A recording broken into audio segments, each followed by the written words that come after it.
Hey, Motorman here. If you saw my video a couple of weeks ago about Harley going woke, and it got a lot of views, and maybe, I don't know, in the comment section, 4 or 5, maybe 6 people said, well, that's it, I'm never watching your video again because I like being woke and I love DEI, etc.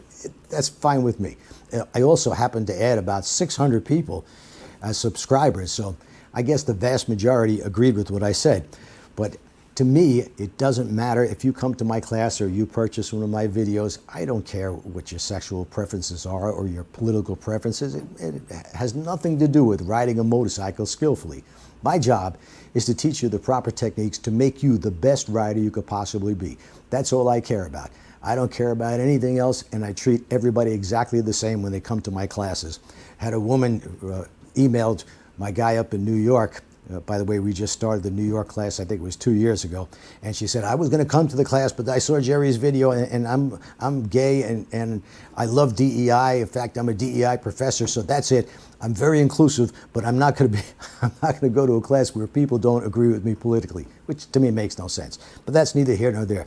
So the fact that Harley Davidson canceled their DEI program, is that going to change everybody's opinion of them? Is that going to stop the boycott? I really don't know. I think it should, but to be fair, I think they need to fire the CEO for coming up with such a stupid idea, and probably the entire board needs to go.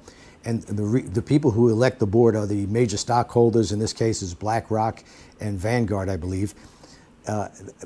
If they get rid of the CEO and all the board members, they're probably going to hire a bunch of people that are exactly the same because that's their thing. So the only way around that, I would guess, is if somebody with a lot of money like Elon Musk buys the company, and then things are going to change. But Harley also, they really don't make an entry-level motorcycle anymore since they got rid of the 2022 Sportster. I think it was 2022 or 2023 that bike was canceled. I would think that you could make a Sportster if Yamaha could come out with a Bolt, which is a dead copy of the Sportster, and they sell it for about $9,000. Harley could do the same thing. They could make a new bike, a new Sportster that looks just like the older Sportster, but's improved in many ways. Some of the mistakes that Harley is making, I think, in my opinion, and I'm not a Harley Davidson marketeer, but I could tell you, I agree that they shouldn't be moving production of anything over to Thailand as they're doing. From what I understand, they're only going to move the RevMax motors over there, and that's where they're going to be building them. I don't know if they're going to build the whole bike there and then send them over here, but that would be the Pan America has that motor, and the Nightster and the Sportster S. Harley should be able to make a modern version of their Sportster. Rumor has it also they're going to be canceling the Ultra. I don't think that's a big deal, because if you take a Street Glide and you put a tour pack on it and put some speakers in the tour pack as an option, and then you could just put it on the motorcycle and you got yourself an Ultra. So I don't think that's a big deal. I do think they should bring back the standard Road King. It's a couple of thousand less than the special model, and they actually already make that. They just call it the Road King police bike. Same thing with the Electra Glide Standard, which they canceled. They were selling it initially for about $19,000. Well, you already make the Electra Glide police bike, which is the same thing as the Standard, except it comes with the 114 motor, the RDRS system, ABS, and all that.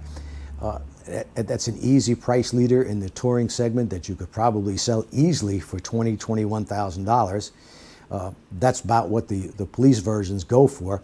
And sometimes they, I think it was in 2021, they sent out a bunch of police bikes to the different Harley Davidson dealerships who wanted them, and they were saying, okay, you could sell it to the public whenever you want, because normally the police bike has to stay in their demo fleet 6 months before they could sell it to the general public rather than a police agency. So that's a couple of ways that I think would maybe get some people into the showroom. Maybe you don't want to spend $25,000, or you don't like a digital dash and a radio and that kind of thing. So you got a couple of base models right there that you already make. If you want to just put them out in, say, the color of black, right now the police bikes come in a wide variety of colors, but to make it cheaper, make them all black.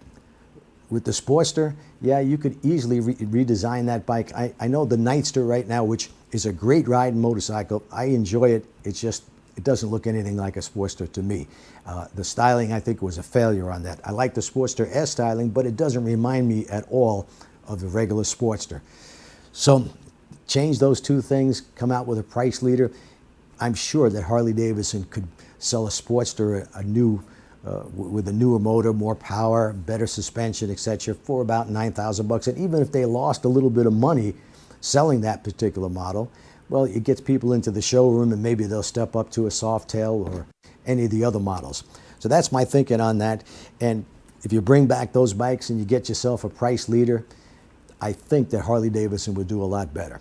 With that said, I want to remind everybody that we still have the deal going on. You can get my Ride Like a Pro experience video on USB along with Surviving the Mean Streets. 2 videos, about 2 hours and 20 minutes of very practical lessons, things that you need to know. In fact, it's everything you need to know about riding a motorcycle skillfully. It comes with the practice guide, shows you how to set up all the exercises. This is not a book. This is just a pamphlet. It repeats everything I say in the video. It shows you how to set everything up. Also, we throw in a Ride Like a Pro iron-on patch, and it's $34.95. It helps the channel, it helps the business, and I know right now things are tough, and that's probably the main reason why motorcycle sales, all motorcycle sales, are way down.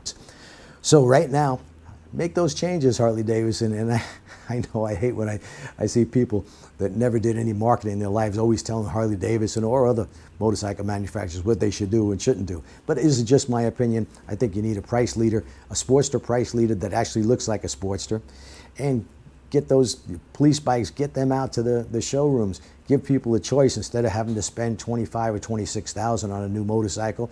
Spend $20,000 or $21,000. You're not going to get all the frills, but you're going to get everything you need, plus some, like I said, some great options. The RDRS, ABS systems. The police bike is just a terrific motorcycle. Doesn't need anything. You can get on, buy yourself a Police Road King or Electroglide, and it's got everything you need to tour the country with. So that's my feelings on this. And if you're one of these people who no longer subscribes, but you might sneak on and watch the video, pay attention to what I'm actually saying. I couldn't care less what your feelings are about politics or your sex life. All I want to do is make you the best rider you could possibly be. So please subscribe. Thanks for watching, and I'll see you next time.